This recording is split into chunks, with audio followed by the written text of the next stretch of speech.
नमस्कार, स्वागत है आप सभी दर्शकों का कालचक्र में। मैं हूं विपनेश माथुर और मेरे साथ हैं प्रश्न कुंडली विशेषज्ञ पंडित सुरेश पांडे जी। पंडित जी, बहुत बहुत स्वागत है। धन्यवाद। 10 बातें दूसरों को बताएंगे तो दरिद्र हो जाएंगे। 10 बातें दूसरों को बताएंगे तो दुर्भाग्य बढ़ाएंगे। 10 बातें दूसरों को बताएंगे तो बड़ा पछताएंगे। 10 बातों से रहे सावधान और देखे काल चक्र। अमूमन हम में से लगभग सभी लोग अपने दोस्त, रिश्तेदार या किसी नोन पर्सन से बहुत सी ऐसी बातें शेयर कर लेते हैं जिसको हम सभी को शेयर नहीं करना चाहिए। अक्सर लोगों के मन में ये कॉन्सेप्ट फिक्स है कि अपनी सभी बातें शेयर करने से हमारा मन थोड़ा सा हल्का हो जाता है, हमें उस बात को लेकर कोई सॉल्यूशन मिल जाता है। लेकिन असल में ऐसे लोग अपनी किस्मत खुद से खराब कर लेते हैं, क्योंकि कुछ बातें ऐसी होती हैं जिसे हमें सीक्रेट ही रखना चाहिए। ऐसे में आज कालचक्र में प्रश्न कुंडली विशेषज्ञ पंडित सुरेश पांडे जी आपको वो 10 बातें बताएंगे जिसको आपने किसी के साथ भी बिल्कुल भी रिवील नहीं करना है, वरना दुर्भाग्य आपका पीछा कभी नहीं छोड़ेगा। कौन सी हैं वो 10 बातें, ये जानने के लिए आप बने रहें कालचक्र के साथ। और इसके अलावा हमेशा की तरह आपके मन में कोई भी सवाल आता है तो आपको क्या करना है, आपको हमें फोन करना है। हमारा नंबर जल्दी से आप नोट कर लीजिए, नंबर है 0120665241। तो चलिए अपनी आज की दिलचस्प और बेहद ही महत्वपूर्ण चर्चा का हम आगाज करते हैं। आज हम अपने शो में आप पंडित जी से उन 10 बातों के बारे में जानना चाहेंगे जिससे हम सभी को किसी दूसरे के सामने रिवील कभी नहीं करना चाहिए। तो जल्दी से शुरुआत करते हैं 2 बातों के बारे में और जानते हैं पंडित जी से कि वो कौन सी 2 बातें हैं 10 में से जिन्हें हमें कभी किसी को नहीं बताना चाहिए, सीक्रेट रखनी चाहिए। तो पंडित जी, वैसे तो 10 बातें हैं, लेकिन सबसे पहले उन 2 बातों की बात करते हैं जिनको हमेशा हमें अपने दिल में ही रखना चाहिए, नहीं करना चाहिए रिवील। देखो, शुक्र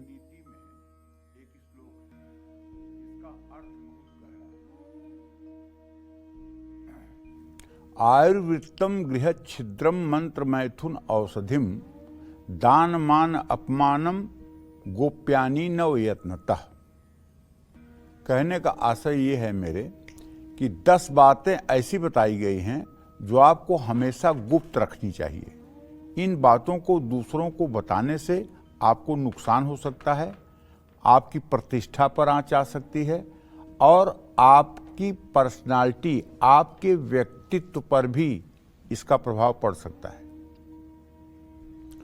तो आज मैं आपको इन्हीं 10 बातों के बारे में बताने जा रहा हूं। सबसे पहली बात जो आपको गुप्त रखनी चाहिए और हर किसी को नहीं बतानी चाहिए, वो है आपकी बीमारी, आपकी कमजोरी।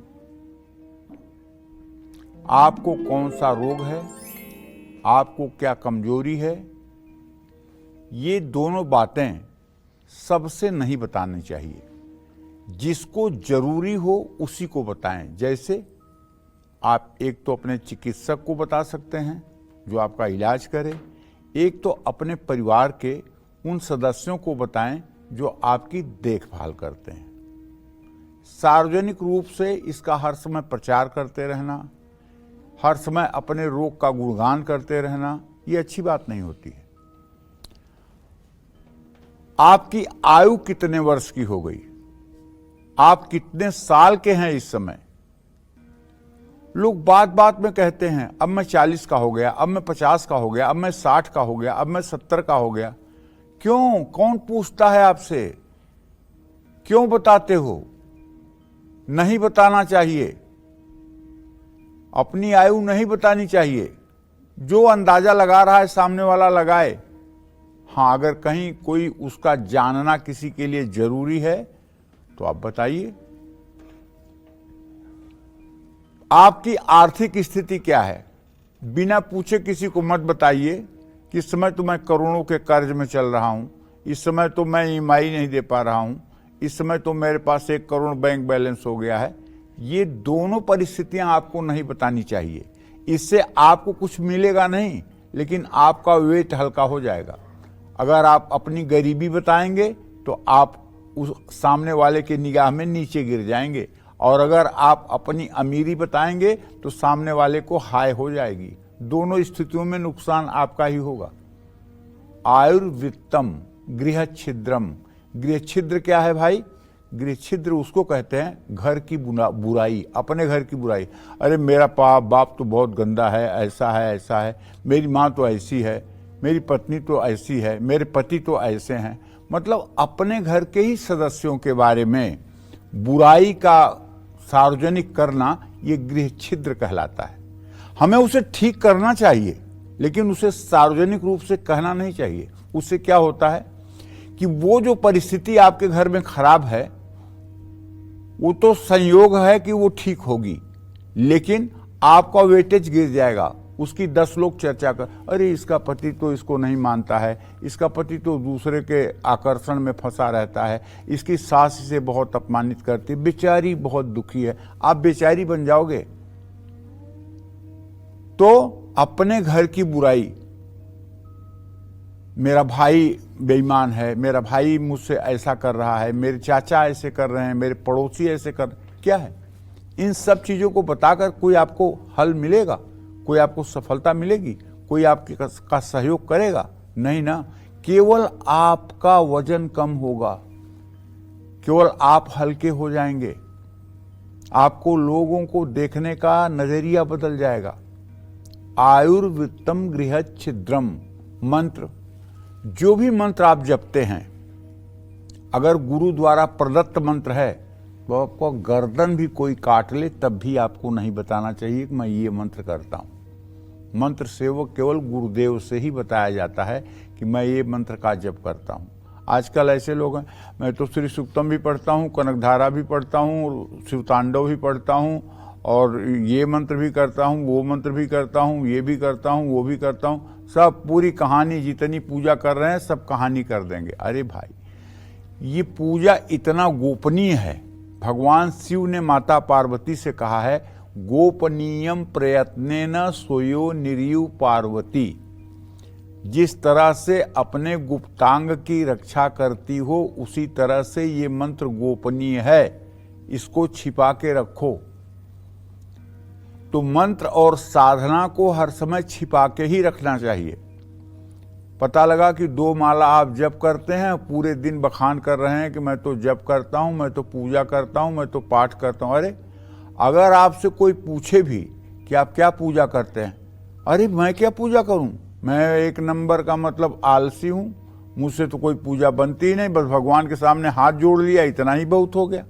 चाहे जितनी पूजा करते हो, जवाब आपका यही होना चाहिए, ये झूठ नहीं है। अगर आप कहोगे तो झूठ है, तो ये झूठ नहीं है, क्योंकि भजन करना कठिन, भजन पचाना कठिन, भजन छिपाना कठिन। अगर आपने प्रचारित कर दिया तो लोकेशना के वशीभूत होकर के, तो फिर आपको अविनाशी बैंक में कुछ नहीं मिलने वाला है। यही जो आपको लेना है, वाहवाही ले लीजिए। आयुर्वित्तम गृह छिद्रम मंत्र हो गया मैथुन।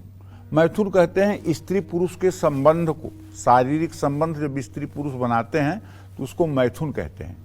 इसकी चर्चा तो किसी से भी कभी भी नहीं करनी चाहिए, किसी परिस्थिति में नहीं करनी चाहिए। ये बात 2 लोगों के बीच में है तो 2 लोगों के बीच में ही रहनी चाहिए, चाहे कोई कितना भी आपका खास हो, लेकिन इसकी चर्चा होनी ही नहीं चाहिए, ये टॉपिक ही नहीं आना चाहिए। औषधि माने दवाइयाँ, अगर आप दवाइयाँ खाते हैं और आपके पास 4 लोग बैठे हुए हैं, दवाई खाने का समय हो गया है, तो आप दवाई का डब्बा ले आकर के सबके सामने टेबलेट निकाल के खाना शुरू कर देंगे। अब उसमें से कोई पूछेगा, अरे आप इतनी दवाई क्यों खाते हैं, आप ये किस चीज़ की दवाई खाते हैं, आप ये क्यों दवाई खाते हैं?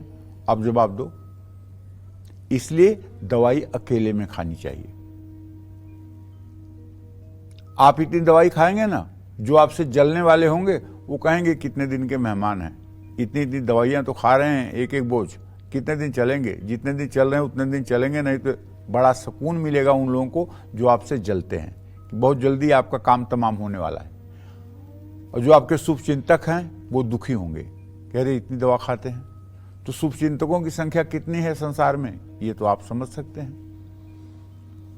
तो इसलिए दवाई भी छिपा करके ही खानी चाहिए। आयुर्वित्तम गृह छिद्रम मंत्र मैथुन औषधिम। दान, आप किसी को दान दे रहे हो और वो बात आप प्रकट कर रहे हो, नहीं, अरे आज रेड लाइट पर एक बुढ़िया मिली थी, उसको दवाई लेना था, डॉक्टर का पुर्जा ली थी, मैंने 300 रुपए उसको दे दिए दवाई के लिए। अरे क्या कह रहे हो यार, तुमने सब दे करके भी खत्म कर दिया। अगर तुम इस बात को जिंदगी में कभी किसी से ना कर चर्चा करते तो शायद ये तुम्हारे अविनाशी बैंक में जमा हो जाता। जब तुमने 2 लोगों से कह दिया तो वो खत्म हो गया। दान कितना भी करो, अगर आपने किसी से चर्चा कर दिया कि मैंने किया, तो वो आपका दान खत्म। दान के बारे में तुम्हारे शास्त्र कहते हैं कि अगर दाहिना हाथ दान करे तो बाएं हाथ को पता नहीं लगना चाहिए। इसी तरह से मान, कहीं आप गए, माला फूलों से आपका स्वागत हुआ, आपके लिए फूल बिछाए गए, आपके लिए रेड कारपेट बिछाया गया, आपकी आरती हुई, आपको माला पहनाया गया, आपका बहुत स्वागत हुआ। अब आप दूसरों से बताएं, अरे वहाँ बड़ी दिव्य व्यवस्था थी, बहुत स्वागत हुआ, बहुत अच्छा रहा, एकदम जिंदगी में एकदम यादगार बन गया। क्या कह रहे हो? क्यों बताना चाहते हो कि हमारा इतना स्वागत हुआ? क्या पाना चाहते हो ये बता करके? चुप रहो ना। दुनिया कहे कि वहां आप गए थे तो आपका इतना स्वागत। अरे क्या स्वागत, सब प्रभु का स्वागत है, हमारा क्या सब स्वागत। अगर कोई जान भी ले कहे भी तब भी उस पर ऐसे मतलब कि इग्नोर मारिए कि जैसे आप कुछ जानते ही नहीं।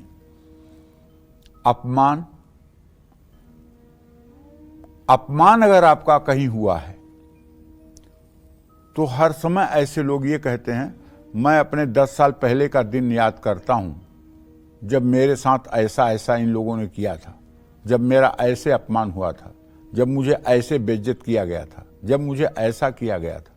क्यों कह रहे हो? ये कह के अपने को हल्का कर रहे हो। अपमान की चर्चा ही मत करो पूरे जीवन में। हमारे यहां गीता में भगवान कृष्ण कहते हैं, अनपेक्षा सुचिर दक्ष उदासीन गतव्यथ सर्वारंभ परित्यागी यो मद्भक्त समय प्रिय। ये गीता के 12वें अध्याय का 16वां श्लोक है।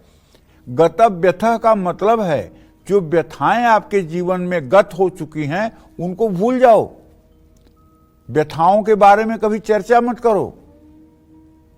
ये अपमान क्या है? व्यथा ही तो है। व्यथाओं को भूल जाओ। गतव्यथ। और अगर बार बार आप, अरे वो दिन मैं कैसे भूल सकता हूं जब मेरा इतना अपमान हुआ, जब मेरा इतना बुरा दिन लोगों ने कर दिया, जब मेरे साथ ऐसा हुआ, मैं कैसे भूल सकता हूं? नहीं भूल सकते। क्या करोगे? प्रतिशोध करोगे, बदला लोगे, हिंसा करोगे, उससे तुम्हारा कल्याण होगा। तो ये 10 बातें जो है हमें हर समय अपने जीवन में गोपनीय रखना चाहिए। उघरे अंतन होई निबाहु काल नेम जिम रावण राहु। समझ गए? इसका अर्थ क्या है?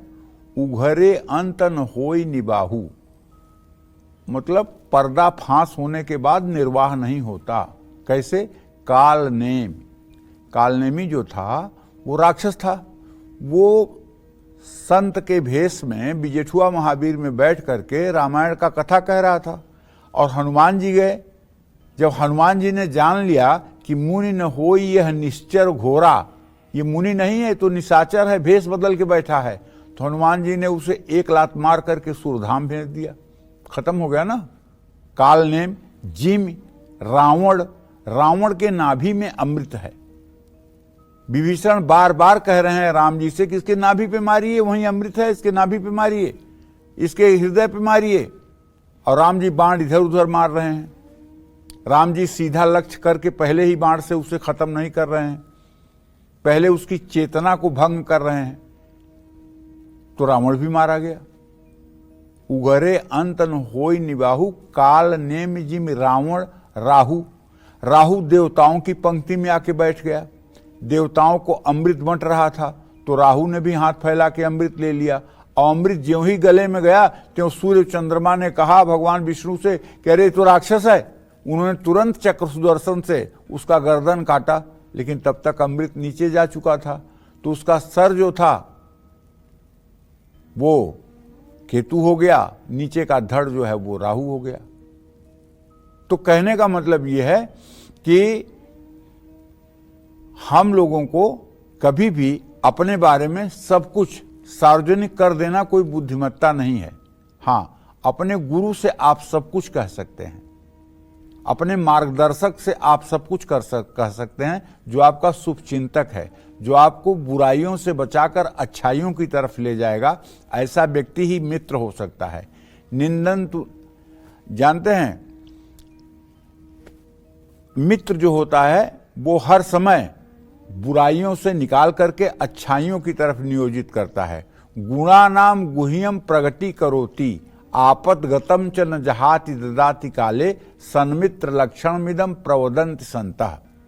तो कहने का मतलब यह है कि बहुत समझ बूझ करके जीवन जीने का नाम है। जीवन जीना भी एक प्रकार की कला है जो सबको नहीं आती है, ये मैं कह सकता हूं, लेकिन अगर प्रयास किया जाए तो सबको आ सकती है। जय मां विंध्यवासिनी। और चलिए अपनी चर्चा को आगे बढ़ाते हैं। पंडित जी, दो बातें जो शुरुआत में हमने पूछी 10 में से, उनके बारे में आपने विस्तार से बताया। अब तीसरी वो कौन सी बात है जो हमें नहीं बतानी चाहिए, और बता दें तो हमारी जो पूजा है, साधना है, सिद्धि है, जप है, वो सब निष्फल हो जाएगा, उसका फल नहीं मिलेगा हमें। देखिए, आपने किस गुरु से दीक्षा ली है, आपका गुरु मंत्र क्या है, आप हर रोज किसकी पूजा करते हैं, पूजा कैसे करते हैं, पूजा में क्या पढ़ते हैं, किन मंत्रों का जप करते हैं, ये सभी बातें आपको गुप्त रखनी चाहिए और किसी को नहीं बतानी चाहिए। ऐसी बातें बताने से आपकी पूजा और गुरु दीक्षा दोनों निष्फल हो जाती है। जो लोग बात बात में ये बताते हैं कि मैं इस मंत्र का जप करता हूं, वो गुरुमुख है ही नहीं है, उन्होंने गुरु से कुछ पाया ही नहीं है। क्योंकि अगर कोई गुरु से दीक्षित होगा तो उसकी गर्दन भी कट जाए तो वो अपना गुरु मंत्र नहीं बताएगा, क्योंकि गुरु मंत्र कान में दिया जाता है, और वो भी ऊपर से एक चादर ओढ़ करके दिया जाता है ताकि कोई दूसरा न सुन ले। और मंत्र जो है केवल दो ही प्रकार से किया जाता है, एक उपांशु, एक मानसिक। उपांशु में शब्द बाहर नहीं आते, केवल होठ हिलता है, और मानसिक में तो केवल मन में मंत्र चलता है। और नाम जो होता है उसको नाच करके, गा करके, हंस करके, कीर्तन करते हुए, जोर जोर से बोल करके, मन में, उपांशु में, चाहे जैसे नाम का उच्चारण चाहे जैसे किया जा सकता है। लेकिन जिसको मंत्र कहते हैं वो बिना गुरु से दीक्षित हुए करने का कोई फल नहीं होता है। बिनु गुरु भवनिधि तरई न कोई, चाहे शिव बिरंच सम होई। चाहे शिव और ब्रह्मा की तरह कोई हो, लेकिन बिना गुरु के इस भवसागर से कोई पार नहीं हो सकता, ये ध्रुव सत्य है। महामोह तम पुंज, जासु वचन रवि कर निकर। बंदौ गुरुपद कंज, कृपा सिंधु नर रूप हरि। महामोह तम पुंज, जासु वचन रवि कर निकर। जिसके वचन सूर्य की किरणों के समान अंधकार को मिटाने वाले हैं, वही गुरुदेव होते हैं। और गुरुदेव कभी व्यक्ति नहीं होते, व्यक्ति कभी गुरुदेव नहीं हो सकता। ये बात अच्छी तरह से जान लीजिए। आपका गुरु तत्व हर समय इस धराधाम पर विराजमान रहेगा। जब आपकी इच्छा होगी, जब आपकी बेचैनी होगी, जब आपकी विह्वलता होगी, तो किसी न किसी रूप में वो आपका गुरु तत्व प्रकाशित हो जाएगा। ये बात विश्वास करने योग्य है, इसमें कोई दो राय नहीं है। जय मां विंध्यवासिनी। चलिए अब आगे बढ़ते हैं और चौथी बात की बात कर लेते हैं जिसे हमेशा छुपा कर रखना चाहिए, क्योंकि अक्सर हम मजाक में अपनी उम्र बता देते हैं या उम्र को लेकर मजाक करते हैं। क्या किसी को बेवजह अपनी उम्र बताना सही है या गलत? पंडित जी से अब ये जानने की कोशिश करते हैं। तो पंडित जी अब इस बारे में बताइए, अक्सर मजाक होता ही है उम्र को लेकर। देखो ऐसा है, मैंने पहले भी बताया, एक बार फिर से बता रहा हूं कि आपसे अगर कोई नहीं पूछ रहा है और कोई अधिकृत व्यक्ति नहीं पूछ रहा है या उसका पूछना जरूरी है, तब तो आप उम्र बता सकते हैं। लेकिन केवल चर्चा में आप हर समय ये कहते रहें कि अब तो मैं 32 का हो गया, अब तो मैं 40 का हो गया, अब तो मैं 50 का हो गया, अब तो मैं 59 का हो गया, ये उचित नहीं है। ये बताने से आपको क्या लाभ है? हाँ, कोई जरूरी काम है, आपको आधार कार्ड बनवाना है, आपको वोटर आईडी बनवाना है, वहां आप उम्र बताइए। लेकिन रेलवे का टिकट बनवा रहे हैं, हवाई जहाज का टिकट बनवा रहे हैं, वहां आप बता सकते हैं। लेकिन अकारण बातों बातों में गप सड़ाका करते समय अगर आप हर समय उम्र बताएंगे तो ये उचित नहीं है। ये अगर आपकी सेहत उम्र के हिसाब से अच्छी है तो लोगों की नजर लगेगी कि अरे यार, इस उम्र में भी इतने फिट हैं। और अगर उम्र के हिसाब से आप ज्यादा दिखते हो, आपकी उम्र 50 साल की है और लोग आपको 65 साल का समझते हैं और आप उम्र अपनी 50 साल की बता रहे हो, तो लोग कहेंगे बस अब इनका काम तमाम होने वाला है, लटक चुके हैं अभी इनका कोई भरोसा नहीं है, तो हाय भी लगेगी। तो कहने का मतलब ये है कि बेवजह अपनी उम्र हर समय नहीं बताते रहना चाहिए, अपने उम्र की चर्चा नहीं करते रहना चाहिए। जय मां विंध्यवासिनी। आज कालचक्र में पंडित जी आप सभी को वो 10 बातें बता रही हैं जिसको आपने हमेशा गुप्त रखना है, सीक्रेट रखना है। अब तक 4 बातों के बारे में तो बात हो गई है, पंडित जी बता चुके हैं। अब बात करते हैं उस 5वीं बात के बारे में जिसके बारे में आपने भूल कर भी दूसरों को कभी नहीं बताना है, वरना आपका वो कार्य हमेशा के लिए निष्फल हो जाएगा। कौन सी है वो बात, पंडित जी से जानते हैं। पंडित जी 5वीं बात। देखिए, कार्यक्रम की शुरुआत में ही मैंने लगभग सभी बातों पर छोटा सा प्रकाश डाला, छोटी छोटी बातें आपको बताई, लेकिन अब विस्तार से आपको बता रहा हूं। आप जो भी दान पुण्य या सामाजिक कार्य करते हैं उसके बारे में कभी सार्वजनिक रूप से कोई चर्चा नहीं करनी चाहिए।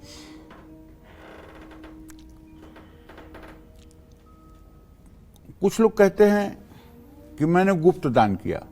उनका गुप्तदान ऐसा होता है कि पत्नी नहीं जानती, बेटा नहीं जानता, लेकिन जिसे वो दान देते हैं उसे पता होता है कि मुझे दान इन्होंने दिया। ये शास्त्र के विधान से ये गुप्तदान नहीं है, ये चोरी का दान है। क्योंकि आपने पत्नी को नहीं बताया, आपने बेटे को नहीं बताया, आपने माँ बाप को नहीं बताया, आपने उन सबसे चोरी करके दान किया। लेकिन जिसको आपने दान दिया उसे पता है कि आपने दान दिया, तो ये चोरी का दान है। गुप्त दान उसे कहते हैं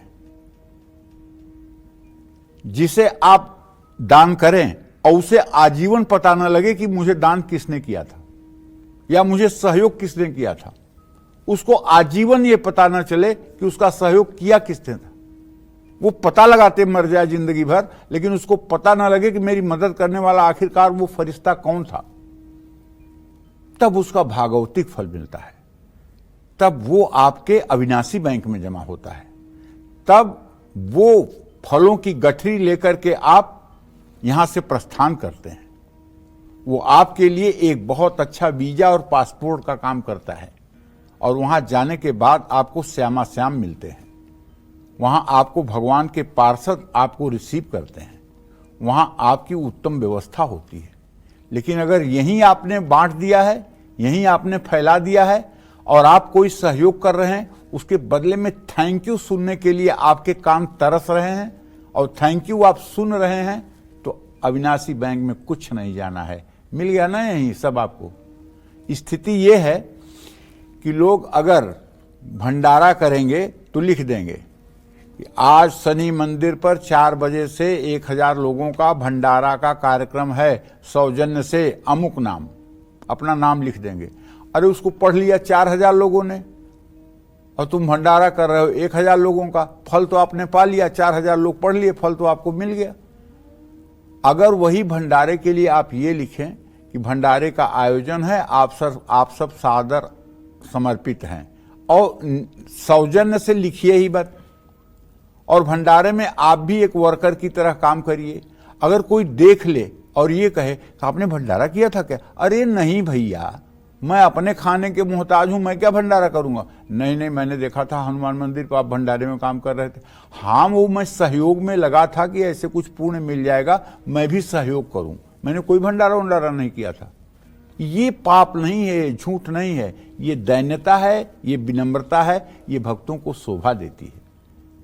हाँ, मैंने भंडारा किया था, मैंने ये किया था, मैंने वो किया था, इस तरह की बातें नहीं, क्योंकि सब कुछ करने वाला प्रभु है, आप कुछ नहीं करते हो। जानते हो, एक बार शिवाजी महाराज आए अपने गुरुदेव के पास, स्वामी समर्थ दास रामदास जी के पास। बोले, गुरुदेव 3 साल तक अकाल पड़ा था, मैंने अपनी प्रजा को मरने नहीं दिया, पूरा खजाना खोल दिया था। कहना, अच्छा तो ये हथौड़ा उठा, तो हथौड़ा उठाए शिवाजी। बोले, ये पत्थर तोड़। पत्थर उन्होंने 2 बार मारा, हथौड़ा, पत्थर टूट गया, उसके नीचे इतना मोटा मेढक बैठा था। गुरुदेव ने पूछा कि अच्छा बता शिवाजी, इसको तुमने क्या पवाया था। बोले, इसको तो कुछ नहीं पवाया था। कहने, ये कैसे जिंदा है 3 साल से अकाल में। कहने, इसको प्रभु ने जिंदा किया है। कहने, सब प्रभु के जिंदा किए हुए हैं, प्रभु की ही वस्तु प्रभु में बांट करके तुम श्रेय मत लो। हरिश्चंद्र जब किसी को दान करते थे ना, तो सर नीचे करते थे, उसको देखते नहीं थे। उनसे किसी ने पूछा कि प्रभु जब आप दान करते हैं राजा साहब, तो आप सर नीचे क्यों कर लेते हैं। कहने, इसलिए कि प्रभु की दी हुई वस्तु मैं किसी की अमानत वापस कर रहा होता हूं, और उसमें लोग जब मुझे श्रेय देते हैं तो मुझे अपना अपमान समझ में आता है। मुझे लगता है कि नहीं, प्रभु का श्रेय है, मुझे क्या है इसमें, मैं कौन होता हूं। प्रभु ने दिया है अमानत देने के लिए, वो मैं दे रहा हूं, मैं तो सिर्फ इतना काम कर रहा हूं। तो इसलिए अगर किसी प्रकार का आप दान पुण्य कर रहे हैं तो उसमें पूरी दैन्यता होनी चाहिए, पूरी गोपनीयता होनी चाहिए, तब उसका पूर्ण फल मिलता है। जय मां विंध्यवासिनी। अक्सर लोग कहते हैं कि अपने मन की बातें अपनों से शेयर करनी चाहिए। ऐसे में क्या ऐसी बातें हैं जो शेयर करना किसी व्यक्ति की पर्सनालिटी के लिए सही है या गलत? पंडित जी से जानते हैं। पंडित जी, कुछ ऐसी बातें जो पर्सनालिटी इफेक्ट करती हों। अपनी गुप्त बातें और आपके मन में जो भी विचार आ रहे हैं उनको किसी को ना बताएं। आपके मन में किसी बात को लेकर अवसाद है, क्रोध है या घृणा है, ये बातें भी किसी को नहीं बतानी चाहिए। ऐसी बातें दूसरों को बताने से लोगों के मन में आपके बारे में वैसे ही विचार बनने लगेंगे। ये बात बहुत अच्छी तरह से जान लीजिए। हाँ, एक बात अपने दर्शकों से और बताना चाहता हूं। आप मन नहीं हैं, मन आपका है। इस बात को जिस दिन आप ठीक से समझ लेंगे, उस दिन आपसे जीवन में कोई गलती नहीं होगी। आप मन नहीं हैं। आप कहते हैं ना, मेरा मन ऐसा नहीं है, तो इसका मतलब मैं मन हूं ऐसा नहीं है। मेरा मन ऐसा नहीं है आप कहते हैं, बार बार कहते हैं। तो आपका मन जब कभी भी ऐसी जगह पे जाए, ऐसे चिंतन में जाए जो उचित नहीं है, जो धर्म के अनुकूल नहीं है, जो आपके जीवन के लिए ठीक नहीं है। देखिए, अच्छाई बुराई का ज्ञान सबको है। कोई नहीं कह सकता कि मुझे नहीं पता है पाप क्या होता है, पुण्य क्या होता है। सबके अंदर बैठा हुआ भगवान बता देता है, कह रही यार ये तुम गलत काम करने जा रहे हो, ये तुम सही काम करने जा रहे हो। उस बात को आप दबा करके गलत काम करते हैं। सबके अंदर से आवाज आती है। वो कोई भी हो, बताने की जरूरत ही नहीं है कि पाप क्या है, पुण्य क्या है। सबको पता है पाप क्या है, पुण्य क्या है, सबको पता है। ऐसे में जब मन आपका गलत जगह पर जाए तो आप दृष्टा बन करके मन को दृश्य करके कहिए, अरे तू नीच पतित इतने गंदे स्थान पे जा सकता है, तुझे यही रास्ता दिखाई दे रहा है, तू मुझे नरक में ले जाना चाहता है, तू मुझे गिराना चाहता है, तेरी एक न चलेगी, मैं तेरे कहने में आने वाला नहीं हूं।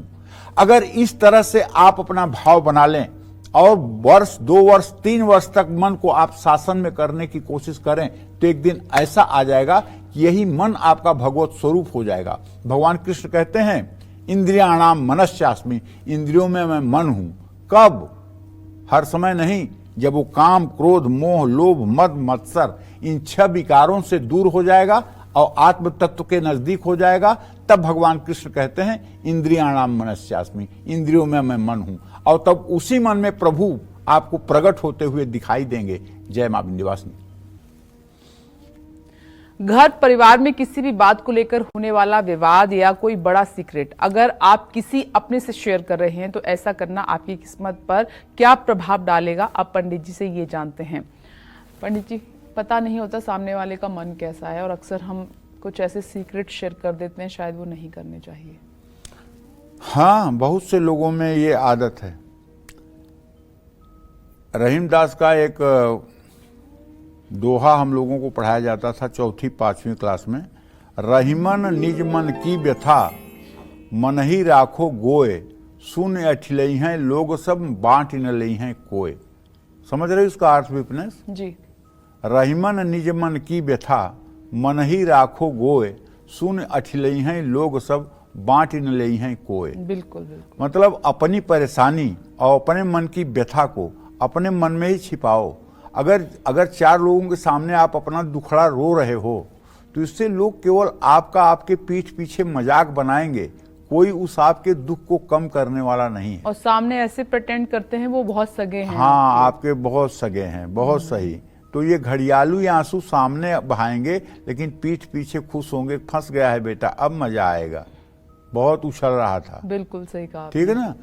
तो अपने घर की बातें, चाहे वो माँ की बात हो, चाहे पिताजी की बात हो, चाहे बहन की बात हो, चाहे भाई की बात हो, चाहे पत्नी की बात हो, चाहे बेटे की बात हो, किसी भी बात को आप हर ऐसे व्यक्ति से क्यों कह रहे हैं। हाँ, अगर कोई बुराई है डॉक्टर से कहिए, कोई बुराई है तो अपने गुरुदेव से कहिए, क्योंकि गुरुदेव समाधान बताएंगे। गुरुदेव समाधान बताएंगे, इसमें कोई दो राय नहीं है। गुरुदेव जो है वो परम ब्रह्म स्वरूप होते हैं। लेकिन दुख इस बात का है कि संसार में 99.99% लोग ऐसे हैं जो अपने गुरु को अच्छा तपस्वी मानते हैं, अच्छा साधक मानते हैं, अच्छा व्यक्ति मानते हैं, भगवान का भक्त मानते हैं, लेकिन उन्हें परम ब्रह्म, उन्हें ईश्वर नहीं मानते। जबकि साफ कहा गया है कि गुरुर ब्रह्मा गुरुर विष्णु गुरुर्देवो महेश्वरा, गुरु साक्षात पर ब्रह्म तस्मै श्री गुरु नमः। गुरु साक्षात परम ब्रह्म है।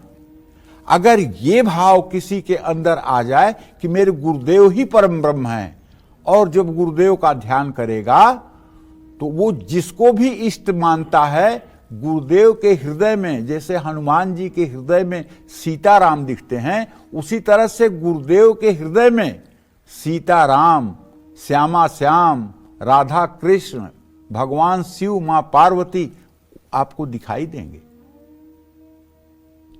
आप अपने गुरुदेव से अपनी किसी भी समस्या को कहकर उसका निदान पा सकते हैं, लेकिन सार्वजनिक रूप से घर की निंदा करके, घर की बुराई करके, घर के लोगों के बारे में गलत बोल करके आपको क्या हासिल होगा?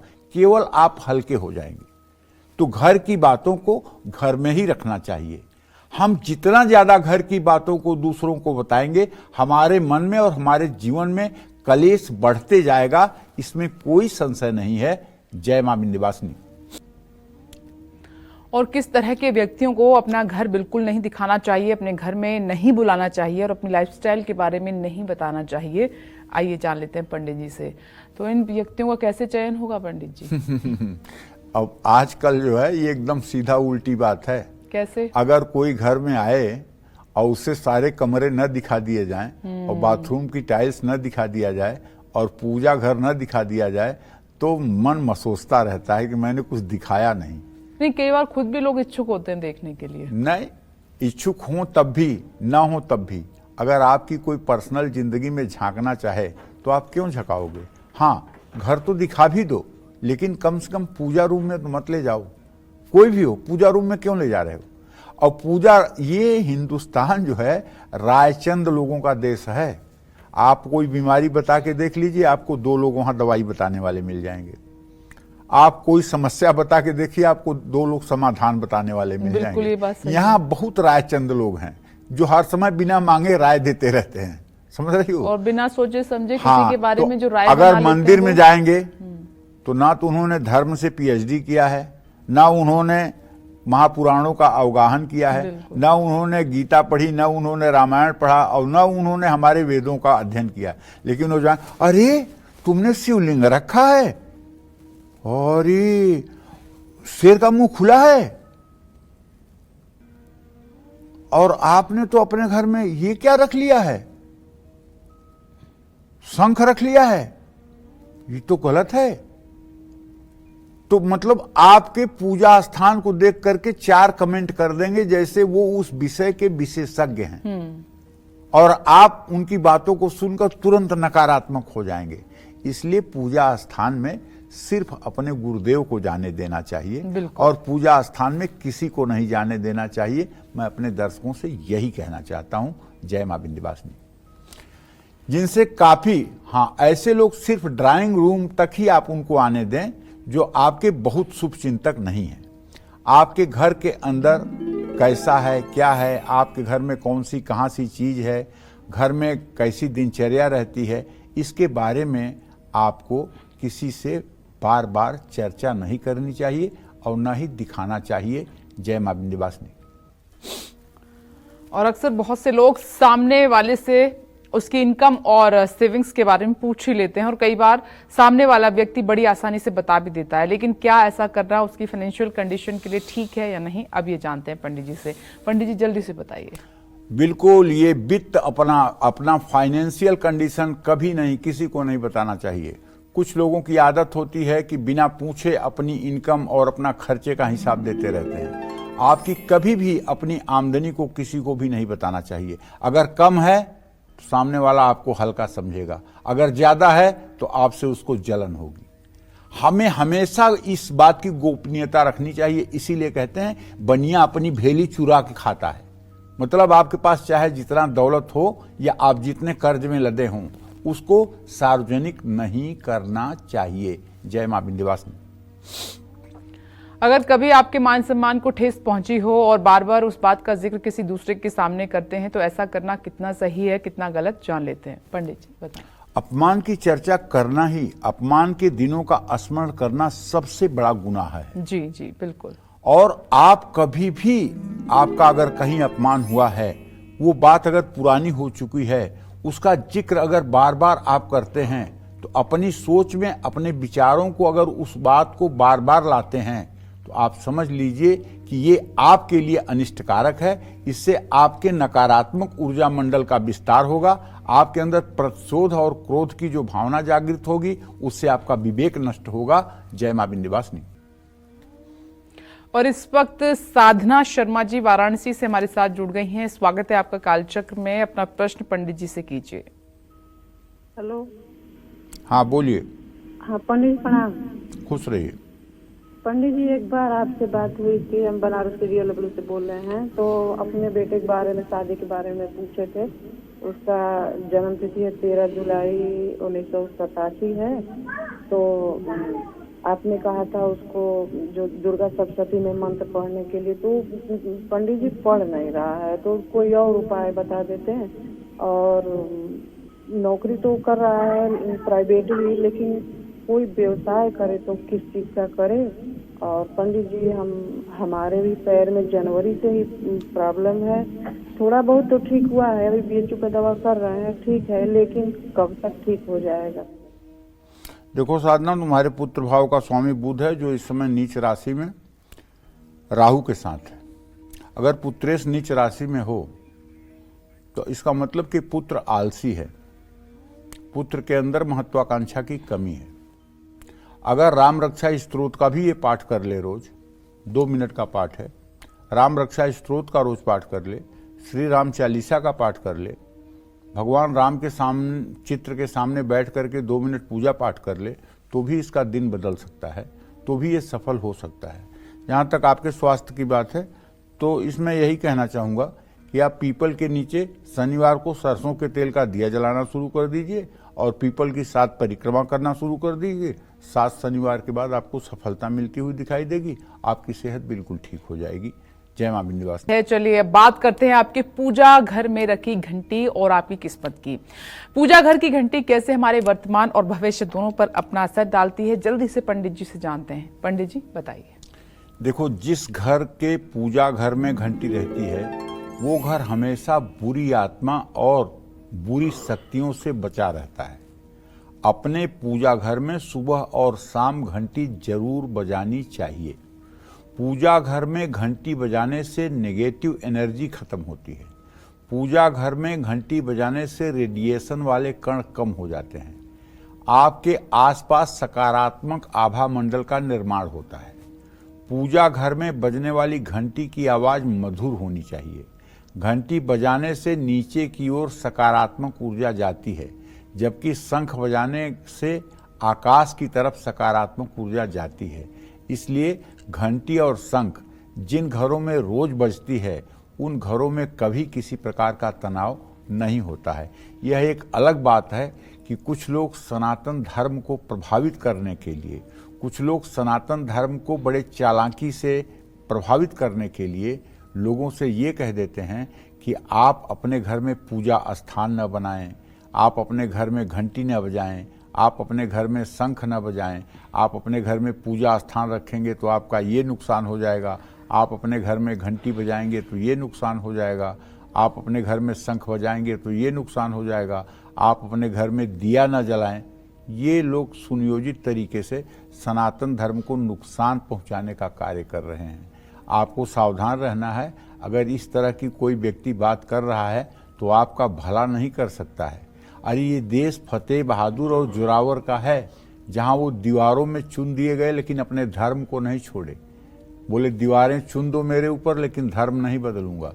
तो आप छोटी छोटे स्वार्थ के लिए क्या घंटी बंद कर देंगे? क्या शंख बजाना बंद कर देंगे?